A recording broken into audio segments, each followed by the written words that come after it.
In that case, let us travel together to the end of time in this universe.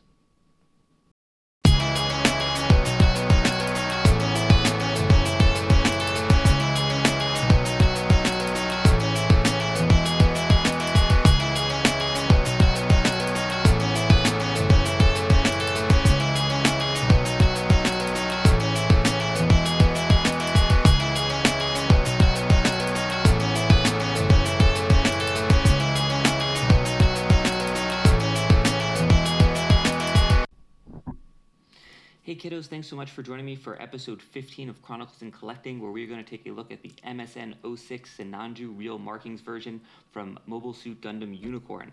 This is our second Mobile Suit Gundam Unicorn episode in a row. It's one of my favorite shows. In the previous episode, hopefully you've already watched it. If not, I'd recommend you check it out before this video. We did a little bit of a primer on Mobile Suit Gundam Unicorn, the show, as well as an unboxing of the RX-0 Unicorn Gundam Perfect Ability Divine, who's piloted by the main character in the series. Kind of not going to go into the plot of Gundam Unicorn. We kind of did a primer in the previous video, but just to kind of bring everyone up to speed, kind of the plot of the show is that there is this secret item known as Laplace's box.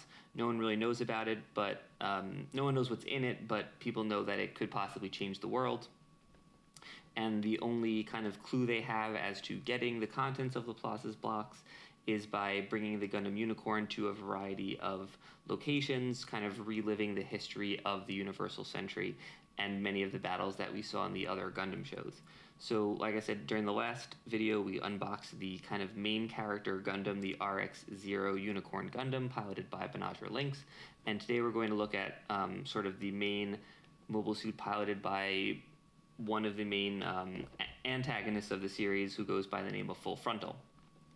We were first introduced to Full Frontal in the trailer for episode 2 of the OVA, or I guess episode 2 if you didn't watch the trailer.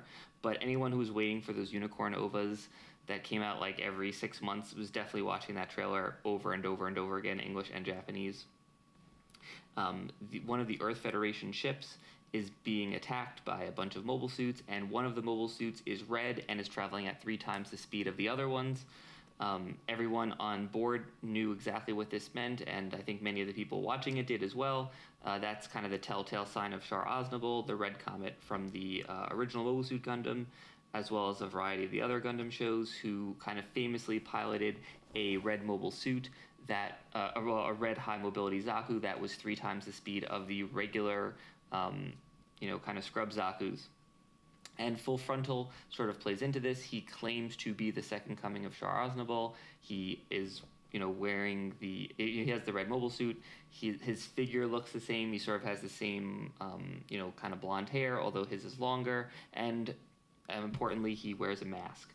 And one of the many mysteries of Gundam Unicorn is trying to figure out if Full Frontal is Char Aznavour, what their relation is, and sort of who he is. And, keeping in mind that Gundam Unicorn takes place 3 years after Char's counterattack, and no one has seen Char in this period. Or at least we have not seen Char. Someone may have seen him. I don't know. Anyway, let's get to unboxing. So actually, quickly, before we do that, I just want to give a few stats on this guy.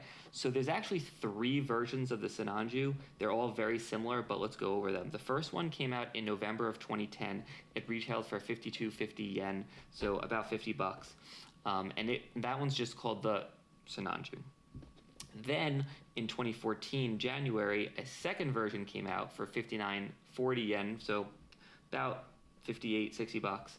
That's called the Sinanju animation version. What this version added is it added one piece of like kind of the Sinanju's head kind of damage to like recreate a scene from the show, and also the color was slightly different. I believe that the original was a little bit more of a bright red, and the second version, the animation version, was a little bit more of a darker red. And it may have had 1 or 2 extra weapons. And then this version came out in 2018, and this is the real markings version.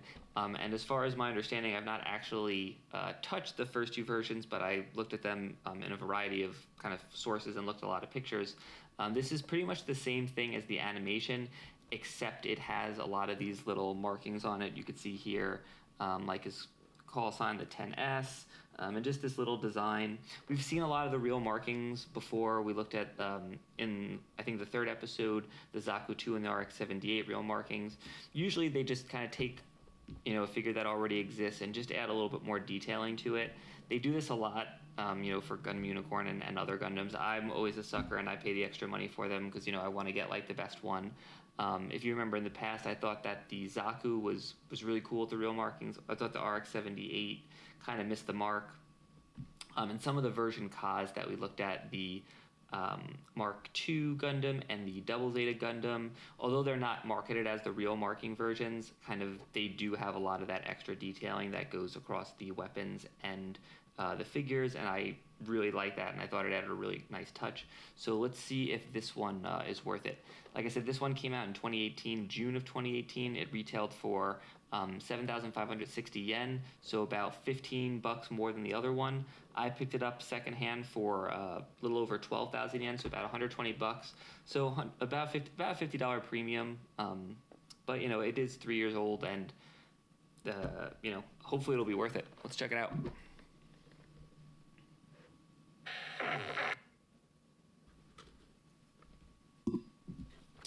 Alright, let's see here. So, as I mentioned kind of in a previous video, Gundam Unicorn is one of my favorite Gundams. Full Frontal might be my favorite sort of masked villain in all of Gundam. He has a very unique plot, which I really appreciated. Not kind of more of the same. So I'm really excited to have this figure, and I have already purchased and kind of put together this custom Full Frontal Sinanju action base. Kind of has a bunch of stickers that you could put wherever you want, and obviously the matching color scheme. So I'm excited to finally get to use that with my Sinanju figure. Let's take a look at what's inside. We got tape here? No tape, no tape. Okay. I bought this figure, I don't know, maybe 6 months ago, maybe a little less. I see him pop up from time to time, different versions. I've actually never seen I had not even seen the animation version until the other day. I always thought that it was just a mistranslation of the real marking version, but they are in fact 2 different units. So let's take a look first at the figure. Okay, well, other than this piece being a little sideways, which I'm sure I can correct, this is a nice figure. The coloring is nice. The detailing is really nice. I'll show it up to the camera. I just wanted to do a little quick inspection of my own. So let's see here. Try to get that in focus here. So you can see there's all this detailing around here. That's really nice, done really well. Again, you see kind of some of the call signs and some other. We got a Neo Zeon symbol here. Just some detailing along the edge. Some writing. That's way too small for me to read, but right on the end here. Just nice detailing work. It's a nice color. We got the cuffs also kind of have that, regal sort of Neo Zeon Char Aznable kind of detailing on them. So all in all, I'd say it's a pretty nice figure. Kind of thinking about it, obviously, with some other figures we reviewed lately, I'd probably say the figure itself is probably, in my opinion, a little bit nicer quality than the Unicorn Gundam that we looked at. Obviously, there's a lot less weapons. I would say this is not as nice as the Robot Spirits version Kaz that we looked at, and probably more on par with the Zeon Real Marking Edition. Looks like it stands up by itself.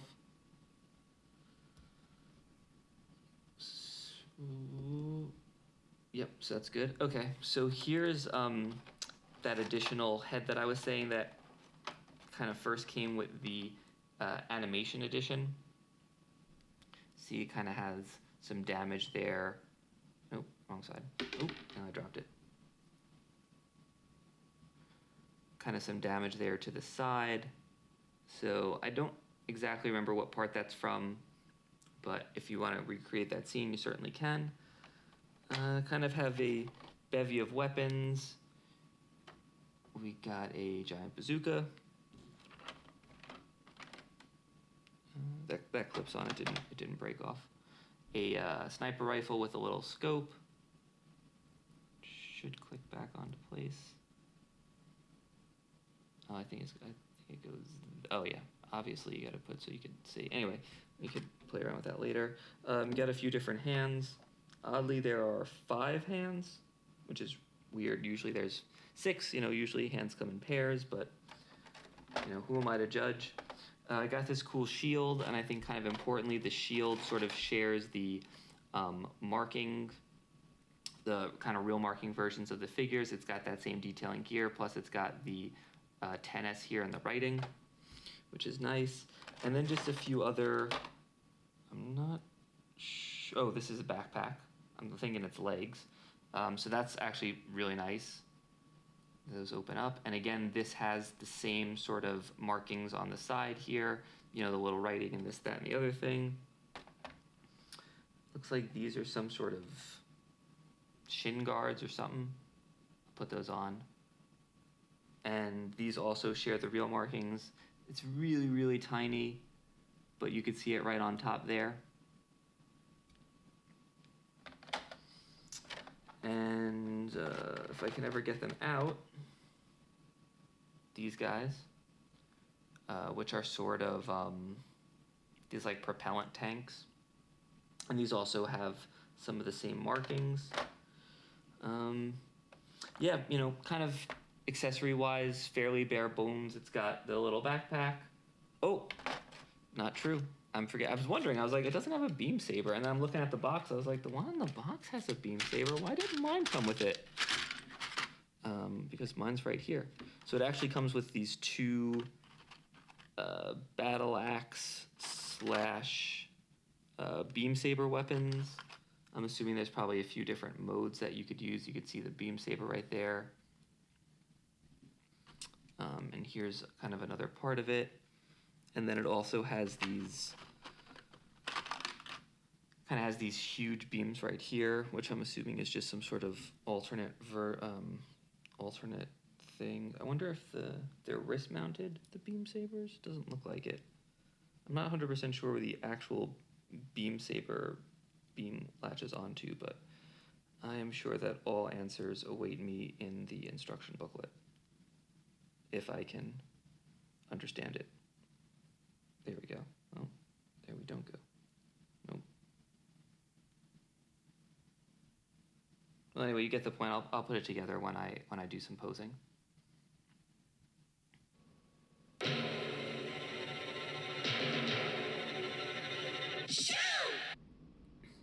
And we are back. This guy was very, very hard to pose. It's very delicate. This gun right here is like super duper heavy. So if you just kind of move it the right way, this whole thing is going to come crumbling down here. But as you can see, I kind of have my custom full frontal action base with the stickers that we talked about before. I decided, so I had mentioned that I thought it didn't really have a lot of weapons. And while it kind of looked like that, there's so many combinations of the weapons that it makes it seem like there's so much more. So let's take a look at kind of the 2 main weapons. You have the gun here and kind of this, I don't know what this is, shield slash sword or something like that. But there's so many different combinations that you could do. First of all, let's see, kind of comes, well, it comes with sort of 2 traditional beam sabers and 2 traditional beam saber beams.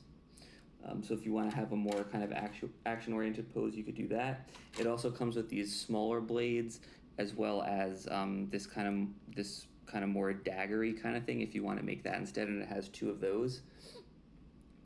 You could also take the 2 daggers and sort of combine them into like a Darth Maul double-sided lightsaber kind of thing. Or you could obviously take the beams and put them on the shield, or you could take those big beams and put them on here as well. So lots of different combinations. There was also, I think, like 3 different guns. There was like the bazooka and then the rifle, and you could take all those different things. You could take the scopes off and sort of, I combine them into this like giant mega rifle here. And there's actually another little, unfortunately can't really see it, but there's one other little itsy bitsy piece of the rifle that kind of clicks into the shield. You could also, if you'd prefer, take the bazooka and attach it to the shield and make like a bazooka shield. So like I said, kind of just tons of different combinations for really whichever way that you want this figure to go. Nothing super exciting on the back, just the backpack and the 2 wings. I will I'm not going to put it on the rotating stand because I think it will almost certainly fall over, but I will turn it around slowly, give you guys a side angle there, see him take an aim at the Unicorn Perfectibility Divine. And I kind of made a hodgepodge of different stands to kind of get this up. I had this really, really long piece. If you're here from the beginning, from the episode 1 Destiny Gundam, it came with sort of 2 big stands for the boomerangs. I took one of those, I combined it with a Tamashi Stage Act humanoid that I had laying around, took some pieces off of that, kind of put it all together, built it up, and added that stage in for the gun. So again, you can see on the back you got these kind of cool wings here, and those have both a closed and an open mode. I'll do this one as well. That's open, that's closed. So again, a nice little detail there. And you got these 2 boosters on the back, kind of the little miniature versions of these big guys that are on the back of the Gundam Unicorn Perfectibility Divine. So I guess just sort of closing thoughts. I still love Gundam Unicorn. You know, this is the 3rd try they had at the Sinanju. I feel like maybe it's still a little bit delicate. It seems like the paint is not the best paint job that I've seen on a Robot Spirits figure either. So maybe try 4 will be, you know, where it's at. It's still a good figure, you know, at the retail price of about $75. If you like the Sinanju, I think it's a good pickup. I think when you're pushing 100, you know, if you want a Sinanju, you know, this one came out in 2018. I think it could be a while before we get another one. They haven't really released a ton of Unicorn Robot Spirits, so, you know, pick it up. But I mean, the weapons are really cool. It's really cool they combine them. Just the posability, and specifically just like how big this gun is, you know, just sort of leaves a little bit to be desired. And one other thing that I did want to mention that you might not be able to see just because of the camera is that the entire body's not like a consistent red. Some parts are a little darker, some parts are less dark. I'm sure that's probably like show accurate or something like that. But it does look it looks a little weird from here. And, you know, the paintings and the detailing are really nice, but then the red is sort of just like a plain plastic, almost like something you'd see you know, like in a model kit or something like that. So all in all, it's still a good figure. Not absolutely my favorite, but one of my favorite mobile suits and one of my favorite characters. I'm not 100% sure where I'm going to put this because, as you see, it takes up a lot of space. But I'm sure I'll find someplace cool to put it. And you can kind of see a comparison here with the Unicorn, kind of a similar size. But you can see the Unicorn has a lot of these big weapons, but I just felt like it stayed in place a little bit better. And maybe that's just because it came with a base versus me trying to make my own hodgepodge of a base. So maybe if it kind of came with one that was custom made and custom weighted for the Sinanju, would have worked better. Anyway, thanks so much for checking out the video. We got new videos going up every Wednesday, and I do have some reviews of Gundam shows when I feel like I have something interesting to say. And please join me next Wednesday for the next episode of Chronicles and Collecting. We are going to return to Power Rangers and do the Legacy Power Rangers White Tiger Zord, and probably also do the combination with the Thunder Megazord. Thank you so much, and keep collecting.